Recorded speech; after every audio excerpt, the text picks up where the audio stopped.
Dick, what's this mean to you to be honored in this way? Well, it's a very humbling experience, to tell you the truth. I didn't come here to play and get a statue, after I was done. But so it's very humbling, and I just in my comments, I'm going to mention a few things about that teammates should be involved in this and be thought of also when they look at the statue. So it's a humbling deal. What else, the hell can you say? It's usually for some dead people, but it's pretty nice. Good. All right. How did you play? When the sculptor decides to do this, how did you play a role in that, and what was that like for you? I really made it tougher, George. I really didn't.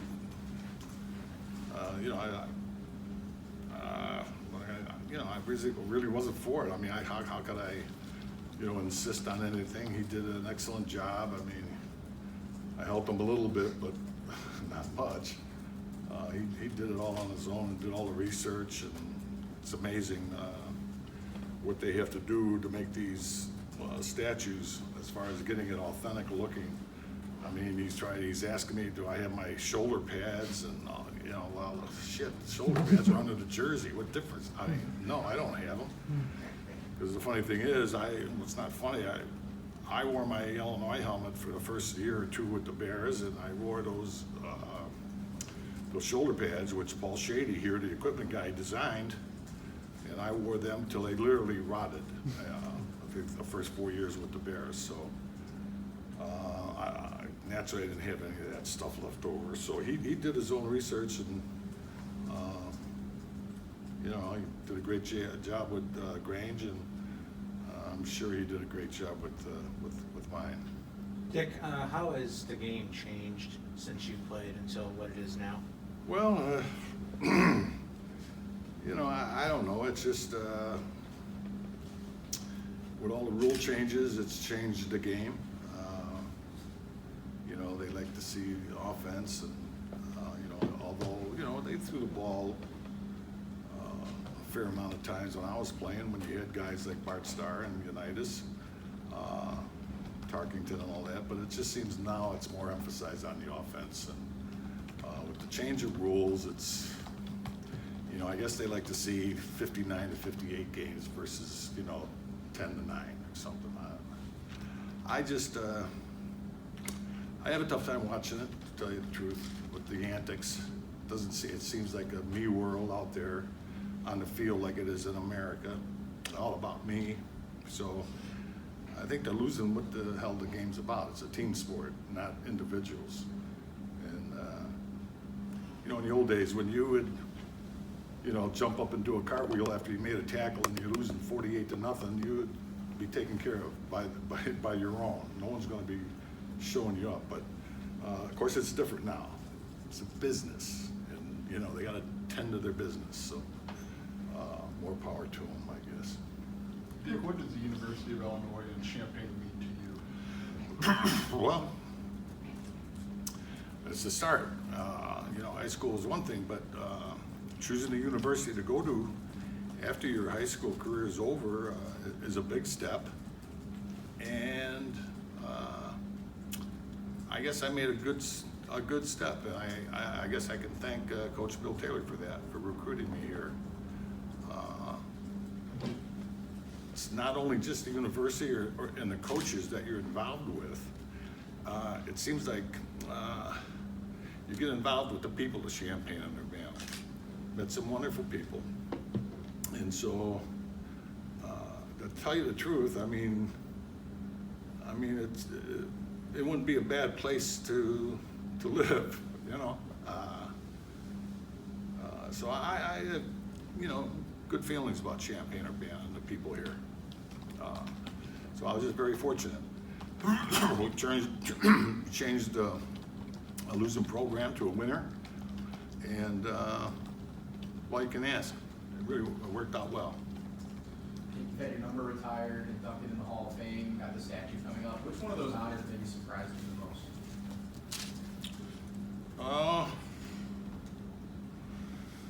Well, I guess it'd be the number and the statute, you know. Back a number of years ago, I mean, it just seems like it's more in vogue now to have, like at the United Center, you got Jordan and all the hockey guys, and in LA, you got all them guys, all the basketball players, and so, I don't know, I guess it's gonna be there a while, I guess. I know George had to put in a lot of extra steel in the one leg that, whatever, I guess there's standing on one leg.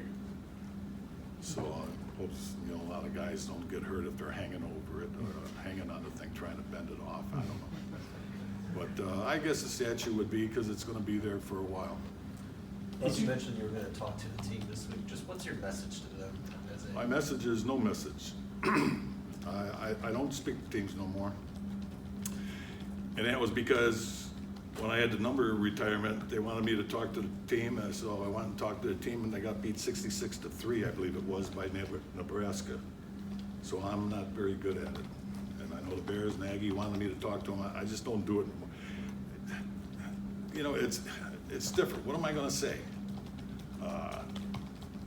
You know, I can't. You know, we came here. It was a losing team. I think they lost 15 in a row. But the coaches recruited certain guys, and we turned the program around. So what am I going to tell these kids? You're in the same situation I was. You know, you can get your ass beat, but you can let them know that, you know what? That's a hell of a team. They come after you. They might not have the quality of players, but they go after you.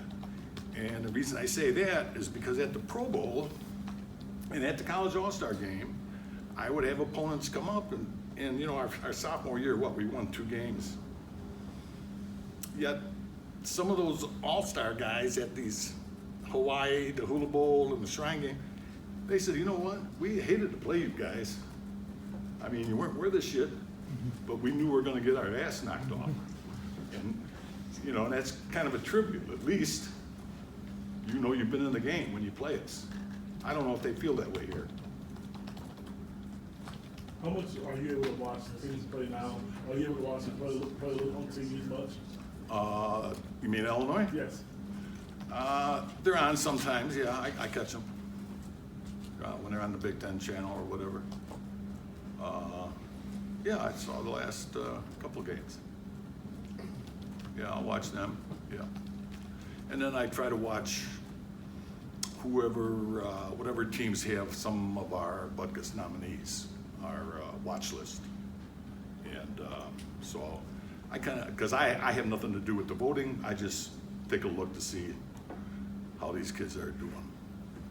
What's your relationship like with Lovey, and how do you think he's done with this job here? Well, he's done what he can do, I guess. You know, I met him when he was with the Bears, and I met him here, and you know Lovey, he's a very quiet guy, low-key guy, and you know, he's got a tough job ahead of him. You know, it's like I'm gonna mention about, you know, kids don't like to come to a small program, I mean, a losing program, you know, they might not, you know, whatever the reason is, but and I don't understand that because, granted, you know, you want to be on a winning team and all that, but wouldn't you get as much excitement and fulfillment of turning a team around?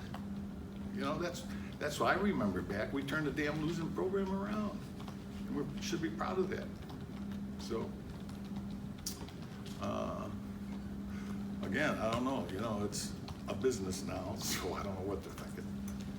Dick, is there something you'd like to be remembered by, or you want fans to make sure they know about you outside of your accolades on the field? Not really. You do what you got to do. And what I mean by that, I met a very interesting guy, I don't know, maybe 6 or 7 years ago. And he went by Secret Santa. That was his name. He's the guy that at the end of the year, around Christmas time, he'd go out, and whenever there was a tragedy, he would go and, you know, hand out money. So he called me and he asked me to go with him. So we went to San Diego.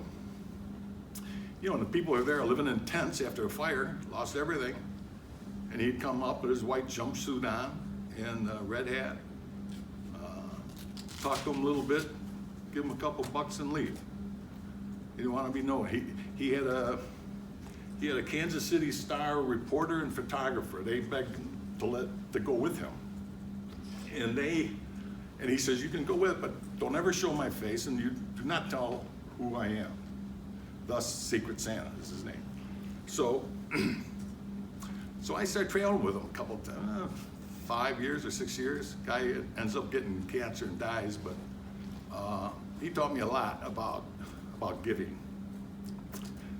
And I mean, there are the stories that we would come across with people.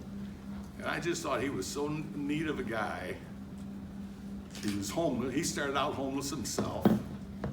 I'll tell you real quick. He was in Mississippi, and he was going to come to Kansas City to visit his sister. And he was living in his car for a while. So he said, "Well, I'm going to go in here in this cafe and have me a good breakfast. I got no money. What is he going to do? And then I'm going to steal some gas. I'm driving up to Kansas City." So he goes into this place, and Ted Horn's the owner, in Bruce, Mississippi, a little cafe. And he goes in there and he has a big breakfast and he's having his coffee now and he's thinking, do I run out of here or how the hell do I get out of here? And so just then, Ted comes from around the counter and bends down and he pulls up a $20 bill. He says, "Here, sir, you must have dropped this." And he goes, "Oh, yeah, right." And so he pays. And as he's walking out, he says, "Lord, if I ever make it, it's payback time." So he goes to Kansas City. He's selling magazines or whatever, and he's got about $500 in the bank. So he goes to this coffee shop one morning, and there's a homeless woman there. And so he reaches in his pocket and he pulls out a 20. It reminds him. He puts it back. He drives over to the bank, waits for it to open, and he draws $250 out of his $500. He goes back and gives it to the homeless woman. And she says, no, sir, you don't know what you're doing. He says, no, that's all right. From that day on, everything he touched turned to gold. And he did this communications deal that was, I don't know how much he made, but so then he started giving it back. So I was traveling with him at the time. So we go back to Bruce, Mississippi after Katrina. We were doing, after Katrina, doing some work there. So we go back to Ted Horn's place, or he did.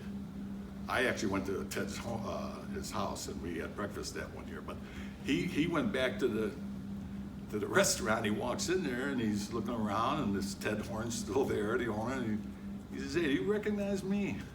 The guy's looking like, I don't know, maybe. Why would I remember you? And he says, well, he tells him the story about the 20. He says, "What do you think that $20 would be now with interest and all that?" And the guy's, "I don't know." He says, "What you're talking about." So he rips off like 10 grand and gives it to him. And Ted's like, Jesus, what? And so the following year, we go over to Ted's and he made the same breakfast that Larry had when he was in there, when he was going to run out on the tab. So that's the kind of guys, he was a real eye-opener for me. And so I try to carry on a little bit. And just, no one needs to know what you're doing. Just try to help people. When you got started playing football, was there somebody that kind of empowered you or inspired you or somebody like that? Well, maybe my brother Ron. I was the youngest of 9 kids, and he was here for a while, a whistle stop training camp or whatever at Illinois, and so I kind of looked up to him a little bit. And then of course he knew Nitschke, and my sophomore year in high school, I think we came here and for spring game, and Ray was here, and Ron and my brother introduced me to Ray, so I started following Ray a little bit. But I just had that self-motivation, I think. It's just when I'd watch people or whatever they did wrong, I said, well, I'm not going to do that. I'm going to turn it around because that didn't help them do this and do that. I went to a vocational high school in Chicago, which allows you to go to the school when you're not in their district. And a buddy of mine that we grew up with since kindergarten, he says, hey, they got a good coach over there, Bernie O'Brien at CVS. I said, let's go, we're going. So we got to the city championships 2 years later. So everything was geared for me. I was very fortunate. I knew I was tunnel vision. I knew what I wanted to do, and I lucked out, and was able to do what I wanted to do up to a certain point, and then the injuries came. So that sometimes is a sign to say it's over. So that's why I'm not, I try not to be so macho with the cane, but I got this neuropathy, and it's like I'm drunk all the time. I mean, without drinking, and believe me, that's not fun. I'd rather be drunk and wobble, but cannot, it's tough, so I gotta look like I'm 80 years old here. Since Red Grange is statue went up, people now like talk about it. Meet a red, like they do with the Mizuo statue in St. Louis. Meet a red. They're gonna probably do the same thing with your statue. You kind of like that idea of people coming to see your statue. They're gonna come. I don't quite understand. What do you mean? They're gonna come? I mean, people come and meet the statue, as a place to meet, Oh yeah, there'll be a signpost there. Yeah, let's meet at that statue. That'd be cool. Yeah. Nick, from what you've watched with the Illini this year, any of the guys stick out to you? You like the way they play? Well, it's funny. Certain guys stand out in different games. It doesn't seem like they're putting it all together. That's the only thing I'm worried about. And then with Peterson, I don't know, is he going to be able to play tomorrow? I don't know. It'd be good. That's too bad if he don't, because Michigan. But no, not really. Like I said before, I try to watch my linebackers. And it's real hard on TV. So I just, like any other fan, I just sit there and watch the game as it's presented by the TV people. So, some guys have, like I say, some guys look like they had great games, and then the next week you can't find them. Dick, what do you have to say to linebackers who were maybe inspired by the way you play? Well, I would tell them, get on with your life, buddy. If they're playing now, they're thinking back to my days. It's just like at the Hall of Fame, we have our luncheons and we talk, only the players and everything. And I just, when Urlacher got in and Lewis got in the same year, I just, and then Lanier picks me out to talk or something. I'm like, God damn it, I don't. So I just said, like, all you other guys, you're all probably wishing you'd be linebackers, but we know that can't be, because you got to be a great athlete to be a linebacker, because you got to do so many things. And so they're all like giving me the eye or whatever, some of the running backs and whatever. But I don't know, linebacker I just think is, well, at least it was in my time, it was fun to play. Now it's getting so specialized, and with the with the passing game and everything else, it's very rarely you see like a middle guy like this Cal kid Weaver. He looks like a old school middle linebacker guy. But a lot of them are like on the corners, like Cleo Mack. He's supposedly a linebacker. Come on, but he's good. He's good, so he can be called a linebacker. Mentioning Mac, the Bears defense went through a rough stretch. How exciting is it for you as such a great defensive player? Well, it's just like it's just like anybody. When your team starts winning, all of a sudden you kind of raised from the dead. Everybody jumps on the bandwagon. Hopefully they're doing good, and then when they're in the playoffs, you're on the sidelines there and everything else. Well, where the hell were you when they were struggling? So we all jump on that wagon. So, you just wish the best for the teams that you played with and that you follow. And when people ask me about them, I thought, well, they're not going to surprise anybody, and they got a really tough schedule, so they got to be really lucky with injuries. And but Trubinsky goes down, and everybody's bitching about the new quarterback, and so everybody is able to find a reason to get on their case, but they got a way to go, so it's not over yet.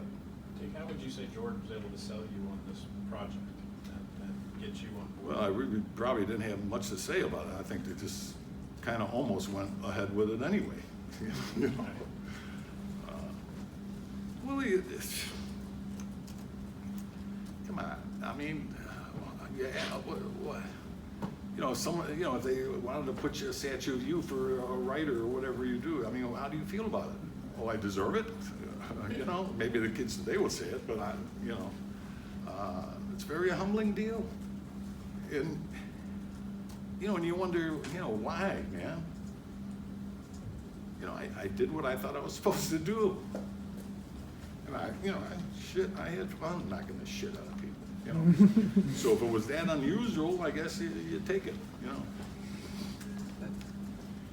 What do you do for fun these days? If you got a spare hour or two to kill, are you a pickleball player? Do you play tennis? No, I can't play. I can't play golf.